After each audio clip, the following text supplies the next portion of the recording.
नमस्कार, मैं हूं श्री चंद्रशेखर। शिव शक्ति में आप सभी का स्वागत है। कई दिनों से आप रूस यूक्रेन के बीच हो रहा भयंकर युद्ध के बारे में पढ़ते आए और सुनते आए। The world's attention is on Ukraine and what Vladimir Putin will do next.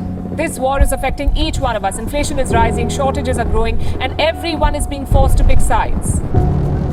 The Ukraine war proved to be too deadly even for the world's deadliest sniper. It looks like the invaders have their backs against the wall. Ukrainian counterattacks are driving Russian forces back from the key city of Kharkiv. अब रूस और Ukraine के बीच हो रहा युद्ध का असर पूरी दुनिया में पड़ रहा है। अर्थशास्त्रियों का कहना है कि ये दुनिया का आर्थिक विकास के लिए खतरा भी है।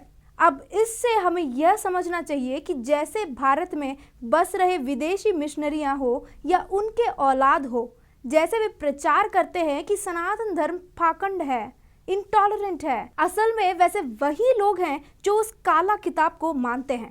यूक्रेन कभी रूस का हिस्सा था, पर आज आपस में दोनों लड़के पूरे दुनिया की हालत खराब कर रहे हैं। जिस देशों ने इस जलती हुई आग में घी डाल रहे हैं वो भी ईसाई देश ही हैं। वरना आज अमेरिका, फ्रांस और इंग्लैंड के हथियारों का स्टॉक्स बाजार में क्यों दोगुना हो गए हैं? इसका मतलब बाइबल में बताया गया वाक्य अपने साथियों से वैसे ही प्रेम करो जैसे तुम अपने आप से करते हो सिर्फ भारत में हिंदुओं का धर्मांतरण करने के अलावा ईसाइयों के लिए किसी काम का नहीं है। आई बात भारत में बैठकर विदेश का खाने वालों की, जो खुद को शांति और प्यार का ठेकेदार समझते हैं। अब कहाँ गायब हो गए हैं वो पादरी जो अपने बुलबुल गॉड का शांति दूत बन के फिरते हैं? आज एक भी पादरी अपने ईसाई मुल्क में हो रहा भयंकर युद्ध के बीच जाकर आरा करके रूस को रोक क्यों नहीं देता? क्यों पोप फ्रांसिस या कोई भी पादरी इस युद्ध को रोकने के लिए प्रार्थना नहीं कर रहे हैं? अब कुछ ही दिन पहले ये खबर भी आया था कि पोप के घुटनों में दर्द के कारण व्हीलचेयर में घूम रहा था। अब पादरी बजेंद्र सिंह अपने प्रार्थना से युद्ध नहीं रोक पाए तो कम से कम अपना पोप का दर्द को तो भगा सकते हैं ना। और वो देख लो भाई साहब,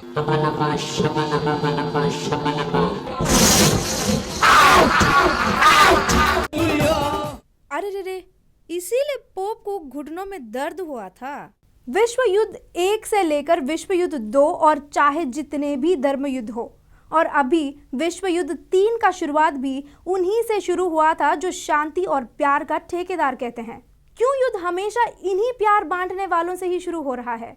मेरे हिंदू भाई और बहनों, अगर आप सोच रहे हैं कि कहीं रूस और यूक्रेन में हो रहा युद्ध को लेकर यहाँ भारत के पादरियों को, मिशनरियों को क्यों सवाल करना, तो आप उस बात को बिल्कुल भूल गए हैं कि यही मिशनरियां और पादरी उन देशों का उदाहरण देकर कहते हैं कि ये देखो, ये कितना विकसित देश है। भारत क्यों इन देशों जैसे विकसित देश नहीं है? भारत में गरीबी का कारण यीशु को अस्वीकार करना। अगर कोई नशा कर रहा है क्योंकि वो यीशु को स्वीकार नहीं किया। Tell me something. Why has India not led the whole world? Why are they not some shining beacon to the world of how we should be? Let me ask you something. Would you rather live in the United States or India? The Hindus talk about having millions of gods because there's millions of demons that they're worshiping. The biggest problem with India today is Hinduism. Righteousness exalteth the nation. That Hinduism is a path to destruction and a path to hell, and that they need to believe on the Lord Jesus Christ as their Savior. That's a message of love. और ये बात हम सब जानते हैं कि यहाँ के मिशनरियाँ इन लोगों से पैसे लेकर उनका काम आसान करते हैं।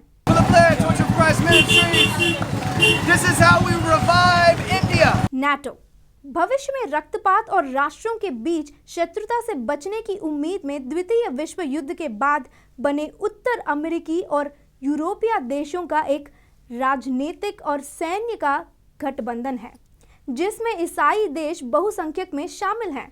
आज वही सो कॉल्ड विकसित देश रूस और यूक्रेन के बीच युद्ध को रोकने में बुरी तरह से विफल हुए हैं, और जो दिन रात भारत को और हिंदुओं को पाखंड कह रहे थे, वही आज प्रधानमंत्री मोदी से शांति बनाने की भीख मांगी।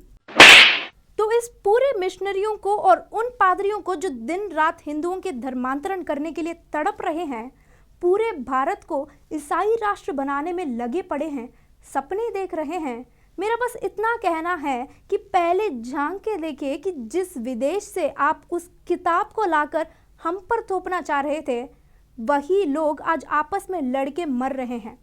पहले अपने ईसाई देशों के लिए प्रार्थना करो, वहां रखो जाकर पहला पीस फेस्टिवल मीटिंग। हम हिंदू जैसे हैं वैसे बहुत खुश हैं।